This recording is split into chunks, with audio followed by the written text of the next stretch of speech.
So এখন মূলত আমরা ইন্ডাক্টর নিয়ে একটু আলোচনা করব। তো ইন্ডাক্টর আলটিমেটলি কি সেটা আমরা একটু দেখার চেষ্টা করব, এটা দিয়ে কি হয় বা সে প্র্যাকটিক্যালি কোন কোন কাজ করতে পারে বা তাকে দিয়ে আমরা নর্মালি কোন জিনিসগুলো দিয়ে আমরা বেসিক ফান্ডামেন্টাল বা সুবিধাটা পেতে পারি আর কি। তো বেসিক্যালি ইন্ডাক্টর কিছু না, ইন্ডাক্টর হলো যে কোনো একটা পরিবাহী, যখন এটাকে আমরা কুণ্ডলী আকারে বানাবো মানে পেঁচাইতে থাকবো, অর্থাৎ যে কোনো পরিবাহীকে অর্থাৎ কয়েলকে যখন আমি পেঁচাবো আলটিমেটলি পেঁচালেই সেটা কী হয়ে যাবে, ইন্ডাক্টর হয়ে যাবে। তাহলে সংজ্ঞাটা এভাবে বলা আছে যে ইন্ডাক্টর হলো পরিবাহীর একটা কুণ্ডলী বা কয়েল, যখন তাকে কোনো পরিবাহী পদার্থে পেঁচানো হয় এবং পেঁচানো হলে ওই পরিবাহী পদার্থে যদি কারেন্টটাকে আমি পরিবর্তন করলে আলটিমেটলি দেখা যাবে তার ভিতরে ভোল্টেজ পার্থক্য দেখা যায় বা ভোল্টেজ পার্থক্য আসে বা ভোল্টেজ বিরাজমান অবস্থায় থাকে। অর্থাৎ তুমি যদি কারেন্টটাকে পরিবর্তন করলে দেখা যাবে ওই পরিবাহী পদার্থে আলটিমেটলি কী হচ্ছে, সেখানে ভোল্টেজ উৎপন্ন হচ্ছে বা ভোল্টেজ উৎপন্ন একটা সামর্থ্য দেখাবে। এটাই আলটিমেটলি একটা ইন্ডাক্টর। ইন্ডাক্টর হলো এরকম একটা জিনিস, তোমরা যদি একটু দেখে রাখো যে এই ফিগার আমরা যদি দেখতে পাচ্ছি, দেখো যে স্ক্রিনে এ হলো একটা আমাদের কয়েল, এই যে কুণ্ডলী যেটা না এটা আলটিমেটলি কয়েল। এই কুণ্ডলী কয়েলটাকে আমি কি করলাম, তার ভিতরে একটা এসি সাপ্লাই অ্যাপ্লাই করলাম, অর্থাৎ অল্টারনেটিং কারেন্ট, যে কারেন্টটা আলটিমেটলি কী হচ্ছে, চেঞ্জ হচ্ছে। দেখো এই পাশ থেকে একটা সাইকেল যাচ্ছে, অর্থাৎ এখান থেকে কারেন্টটা ইন হচ্ছে, দেন এই পাশ থেকে আউট হচ্ছে। তো যখন ইন আউট হবে তখন তার চারপাশে আমাদের কি হবে, ফ্ল্যাক্স তৈরি হবে। অর্থাৎ ইন্ডাক্টরের বৈশিষ্ট্য আলটিমেটলি কি, সেখানে যখন কারেন্টের পরিবর্তন আসবে, পরিবর্তন আসলে এই পরিবাহের চারপাশে ভোল্টেজ জেনারেট হয়ে যাবে আর কি। এবং এটা যদি সে দেখাতে পারে, এটা তো হবে তার ইন্ডাক্টেন্স বা তার প্রপার্টি বা বৈশিষ্ট্য। যেমন রেজিস্ট্যান্সের প্রপার্টি কী ছিল, রেজিস্টরের প্রপার্টি কী ছিল, রেজিস্ট্যান্স। ক্যাপাসিটরের প্রপার্টি কী ছিল, ক্যাপাসিট্যান্স। দেন সিমিলার ওয়েতে ইন্ডাক্টরের একটা প্রপার্টি আমরা পাবো, সেটাকে আমরা বলবো ইন্ডাক্টেন্স। তার মানে এই ইন্ডাক্টরটা ভিতর থেকে যখন আমাদের কারেন্ট প্রবাহের পরিবর্তন আমরা লক্ষ্য করলে দেখা যাবে এই ইন্ডাক্টরের ভিতরে আলটিমেটলি কি ভোল্টেজ জেনারেট হচ্ছে। তার মানে আমরা এটাই বলতে পারি, ইন্ডাক্টরের চারপাশে যখন কারেন্টটা পরিবর্তন করলে তার ভিতরে যে ভোল্টেজ আমরা দেখতে পাবো বা পরিবর্তন করলে যে তার ভিতরে ভোল্টেজ জেনারেট একটা সামর্থ্যটাকে আলটিমেটলি ইন্ডাক্টেন্স বলে। তাহলে ইন্ডাক্টরটা কি, ইন্ডাক্টর হলো পরিবেশের একটা কুণ্ডলী বা কয়েল, যা কোনো পরিবাহী পদার্থে পেঁচানো হয়। পেঁচালে কি হয়, পেঁচানোর পরে আমি যদি তার ভিতরে কারেন্টটাকে পরিবর্তন করলে সেখানে ভোল্টেজ উৎপন্ন করার সামর্থ্য রাখবে। এটাই আলটিমেটলি ইন্ডাক্টর আর কি। সিমিলার হয়ে আমরা যদি এই পাশে আরও একটা ফিগার দেখি, আমরা দেখতে পাচ্ছি আমাদের এইখানে নর্মালি এসি সাপ্লাই দেওয়া হয়েছে, রাইট। এবং যখন এখানে এসি সাপ্লাই দেওয়া হয়েছে আলটিমেটলি এই ইন্ডাক্টর হয়ে এইদিকে আলটিমেটলি কী হবে, সার্কিটটা চলমান থাকবে। কিন্তু দেখো এই পাশে যে ল্যাম্পটা যেটা জ্বলতেছে নিভতেছে, সেটা কি হচ্ছে যে যখন কি না এই ওয়েভটা এইখানে ক্রস করতেছে, মানে এই জিনিসটা একটু অ্যানিমেশনটা একটু আমি দেখাই দিই, যে এই যে ওয়েভ লেন্থটা যখন কিনা আলটিমেটলি এই পর্যন্ত আসতেছে, দেখো এই যে ফ্ল্যাগসগুলো আলটিমেটলি এই পর্যন্ত আসতেছে, তখন কিন্তু বাতিটা জ্বলতেছে, মানে ভোল্টেজের পরিবর্তন হচ্ছে, রাইট। তার মানে এই হলো কয়েল, এটা একটা পরিবাহী, সিলিন্ড্রিক্যাল পরিবাহী।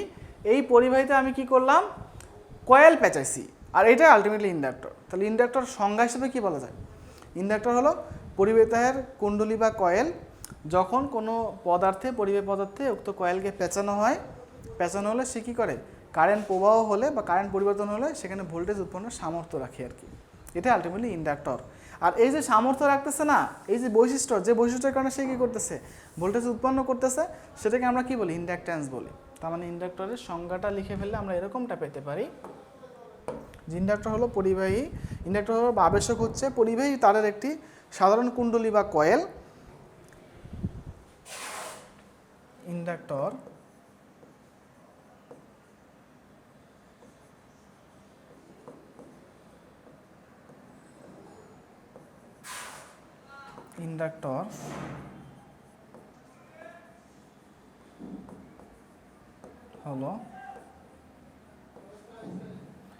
হলো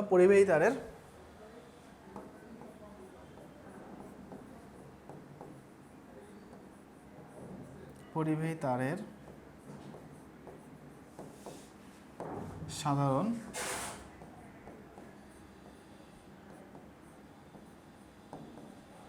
কুণ্ডলী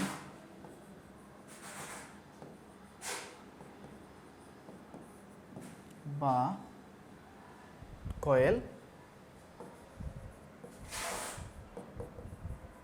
যখন উক্ত কয়েলকে কোনো পরিবাহী পদার্থে পেঁচানো হয়, যখন উক্ত কুণ্ডলীকে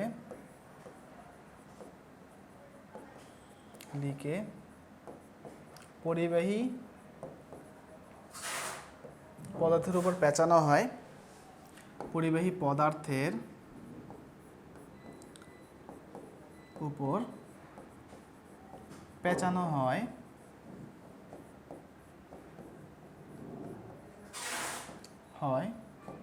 এবং কি এবং উহাদের ভিতরে কারেন্টের পরিবর্তন করা হয় এবং উহাতে কারেন্টের পরিবর্তন। দেখো ভাইয়া এখানে কি হচ্ছে, এসি সাপ্লাই দিচ্ছে, তার মানে এসি সাপ্লাই কি করে, একবার জিরো থেকে শুরু করতে করতে সর্বোচ্চ লেভেলে যায়, আবার জিরোতে আসে, আবার নেগেটিভ সর্বোচ্চতে যায়, আবার কি সর্বোচ্চতে আসে, আবার নেগেটিভ সর্বোচ্চ আসতে থাকে। তার মানে কারেন্টটা কি হচ্ছে, পরিবর্তন হচ্ছে। তো সেটাই বলছে এবং উহাতে হবে এবং উহাতে কারেন্টের পরিবর্তন করা হয়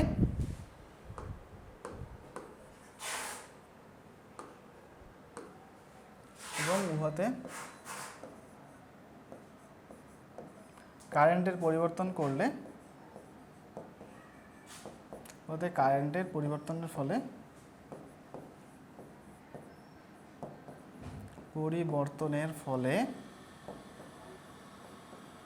ভোল্টেজ উৎপন্ন হয়,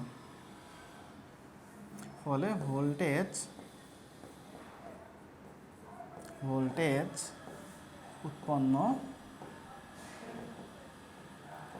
হয়। ওকে, তাহলে আমরা কি বললাম, যে ইন্ডাক্টর হলো পরিবাহী তারের সাধারণ কুণ্ডলী বা কয়েল। যখন উক্ত কুণ্ডলীকে পরিবাহী পদার্থের উপর পেঁচানো হয়, এই কুণ্ডলীটাকে আলটিমেটলি একটা পদার্থের উপরে পেঁচালে কি হবে, যে উহাতে কারেন্টের পরিবর্তনের ফলে, অর্থাৎ পেঁচানোর পরে যখন কারেন্টের পরিবর্তন হবে আলটিমেটলি সেখানে ভোল্টেজ জেনারেট হবে। তাহলে দেখো এটা মেইনলি মূলত মেন ইন্ডাক্টর আছে, বাট এখানে মূলত মিউচুয়াল ইন্ডাকশনটা দেখানো হচ্ছে। বাট কনসেপ্টটা বোঝানোর জন্য তোমাদের অ্যাডভান্স লেম জিনিসটা দেখালাম। বেসিক্যালি এটা তোমরা ইন্ডাক্টর নিয়ে যখন ডিপলি আলোচনা করবা তখন সেখান থেকে জানতে পারবো মিউচুয়াল ইন্ডাকট্যান্সটা কী। তো এখানে ইলেকট্রিসিটি কোনো সাপ্লাই নেই, তার মানে আমি যখন এইখানে কি রাখবো, পরিবাহীটার কারেন্টটাকে পরিবর্তন করলে দেখা যাবে যে এই কারেন্টের একটা অংশ যত বেশি পরিবর্তন করতেছে, সেই পরিবর্তনের ফলে আলটিমেটলি এই বাতিতে কোনো ইলেকট্রিক্যাল সাপ্লাই নাই, বাট এইখানে কী হচ্ছে, ভোল্টেজ জেনারেট হবে এবং সেই ভোল্টেজটা এখানে কাট হইলে এই বাতিটা কি জ্বলবে। তার মানে দেখো যখন সেটা চুপসে যায় বাতিটাও নিভে যাচ্ছে, যখন সেটা এরকম ছড়িয়ে যাচ্ছে আলটিমেটলি এই বাতিটাও কি জ্বলতেছে আর কি। তার মানে যখন কারেন্টের পরিবর্তন বেশি হবে ভোল্টেজ বেশি হবে, কারেন্টের পরিবর্তন কম হবে তখন ভোল্টেজটা কম হবে আর কি। আর এই প্রপার্টিটাকেই মূলত কাজে লাগিয়ে অ্যাট দ্য সার্টেন টাইমে এসে আমরা কি আবিষ্কার করেছি, ট্রান্সফর্মার আবিষ্কার করছি, যেটা তোমাদের এসি মেশিন তোমাদের যে ভাইয়া নিবে তোমাদের সেখানে পড়িয়ে দিবে যে এসি মেশিন কীভাবে ট্রান্সফর্মার ভোল্টেজ উৎপন্ন করে। দেখবা যে এই প্রপার্টি কাজে লাগানো হচ্ছে আর কি, যে পাশাপাশি দুটো কয়েল থাকবে, একটার পরিবর্তনের ফলে আর একটাতে দেখা যায় যে পরিবর্তন আসবে। এখানে যদি 1 এম্পিয়ার কারেন্ট প্রবাহিত হয় এখানেও 1 এম্পিয়ার আসবে। আর এই প্রপার্টিটাকে নিয়ে আলটিমেটলি ট্রান্সফর্মার উদ্ভব, সেখান থেকে আমাদের induction motor beyond this time আরও ইকুইপমেন্ট আমাদের সামনে ইনভেশন হয়েছে আর কি। সো আলটিমেটলি আশা করছি ইন্ডাক্টরের একটা কনসেপ্ট তোমরা পেয়ে গিয়েছো। আর ইন্ডাক্টরের ভোল্টেজ পরিবর্তনের যে বৈশিষ্ট্য, মানে কারেন্ট পরিবর্তন করলে যে সেখানে ভোল্টেজ হয়, এই বৈশিষ্ট্যটাকে আলটিমেটলি কী বলা হয়, ইন্ডাকট্যান্স বলা হয় আর কি। তো এই ভিডিও এখানে শেষ করছি, ধন্যবাদ সবাইকে।